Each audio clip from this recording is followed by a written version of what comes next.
বন্ধুত্বের নিদর্শন হিসেবে এক দেশ অন্য দেশকে কত কিছুই না দেয়। শত্রু হিসেবেও বোমা বা ক্ষেপণাস্ত্র হামলার নজির আছে বহু, কিন্তু তাই বলে মলমূত্র ভরা বেলুন এমনটি সম্ভবত এই প্রথম। অবিশ্বাস্য ঠেকলেও সত্যি এমন অবাক কাণ্ডই ঘটিয়েছে এবার উত্তর কোরিয়া।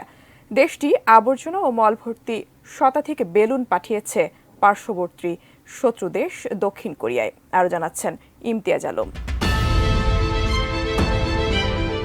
আবর্জনা ও মল ভর্তি করে দক্ষিণ কোরিয়ায় অন্তত 260টি বেলুন ফেলেছে উত্তর কোরিয়া। এই ঘটনার পর সাধারণ মানুষকে ঘরে থাকতে সতর্ক করে দিয়েছে দক্ষিণ কোরিয়ার কর্তৃপক্ষ। সাদা রঙের এসব বেলুন এবং এগুলোর সঙ্গে বেঁধে রাখা প্লাস্টিকের ব্যাগ না ধরতেও বাসিন্দাদের সতর্ক করে দিয়েছে দক্ষিণ কোরিয়ার সেনাবাহিনী, কারণ এসব ব্যাগে রয়েছে নোংরা বর্জ্য ও আবর্জনা। 29 মে বুধবার দক্ষিণ কোরিয়ার সেনাবাহিনী বেলুনের সঙ্গে বাঁধা প্লাস্টিকের ব্যাগের ছবি প্রকাশ করেছে। ছবিতে দেখা গেছে দক্ষিণ কোরিয়ার মাটিতে এসে পড়া বেলুনের ভেতরে থাকা ময়লা আশপাশে ছড়িয়ে ছিটিয়ে রয়েছে। এর মধ্যে একটি ব্যাগে লেখাও রয়েছে মল। দক্ষিণ কোরিয়ার 9টি প্রদেশের 8টিতেই উত্তর কোরিয়ার পাঠানো এসব বেলুন পাওয়া গেছে। এসব বেলুনে যা পাওয়া গেছে তা পরীক্ষা নিরীক্ষা করে দেখছে দক্ষিণ কোরিয়া। তবে বেলুন চালাচালির এই ঘটনা দুই দেশের মধ্যে এটি প্রথম নয়। 1950-এর দশকে কোরিয়া যুদ্ধের পর থেকেই দুই কোরিয়া পাল্টাপাল্টি প্রোপাগান্ডামূলক কর্মসূচির অংশ হিসেবে একে অপরকে বেলুন পাঠিয়ে আসছে। দক্ষিণ কোরিয়ার সেনাবাহিনী এর আগে বলেছে, উত্তর কোরিয়ার পাঠানো এসব বেলুনে কোনো ধরনের প্রোপাগান্ডামূলক কোনো লিফলেট রয়েছে কিনা তা খতিয়ে দেখা হচ্ছে।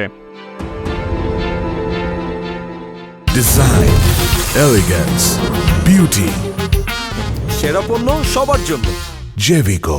কিছুদিন আগে উত্তর কোরিয়া হুঁশিয়ারি দিয়ে বলেছিল তাদের সীমান্ত এলাকায় সম্প্রতি বেলুনে করে ঘন ঘন লিফলেট ও অন্য ময়লা আবর্জনা পাঠানো হচ্ছে, তারা এর বিরুদ্ধে ব্যবস্থা নেবে। সেই হুঁশিয়ারির অল্প কিছুদিন পরেই দক্ষিণ কোরিয়ায় এসব বেলুন পাঠালো উত্তর কোরিয়া। চলমান পরিস্থিতিতে গত মঙ্গলবার বিকেলে দক্ষিণ কোরিয়ার রাজধানী সিউল ও সীমান্ত এলাকার বাসিন্দারা তাদের প্রাদেশিক কর্তৃপক্ষের কাছ থেকে টেক্সট মেসেজ পান। বাসিন্দাদের ঘরের বাইরের কাজকর্ম থেকে বিরত থাকতে বলা হয়েছে ওই মেসেজে। এছাড়া অজ্ঞাত কোনো বস্তু দেখলেও নিকটস্থ সামরিক ঘাঁটি বা থানায় যোগাযোগ করার জন্য অনুরোধ করা হয় তাদের। সামাজিক যোগাযোগ মাধ্যমে শেয়ার করা ছবিতে দেখা গেছে স্বচ্ছ সাদা বেলুনের ভেতরে টয়লেট পেপার, কালো মাটি, ব্যাটারি সহ অন্যান্য পরিত্যক্ত জিনিসপত্র রয়েছে। কিছু বেলুনের ভেতর থাকা কালচে বর্জ্য দেখে মনে হয়েছে সেগুলো মলমূত্র। তবে বেলুন পাঠানোর কাজ দক্ষিণ কোরিয়াও করেছে। দক্ষিণ কোরিয়ার অধিকার কর্মীরা উত্তর কোরিয়ার রাজধানী পিয়ংইয়ংয়ে বেলুনে করে প্রোপাগান্ডামূলক লিফলেট ছাড়াও নগদ টাকা, নিষিদ্ধ মিডিয়া কন্টেন্ট ও চকোপাই স্নিকার পাঠান, যা উত্তর কোরিয়ায় নিষিদ্ধ। Imtiaz Alam, desk report, ATN news.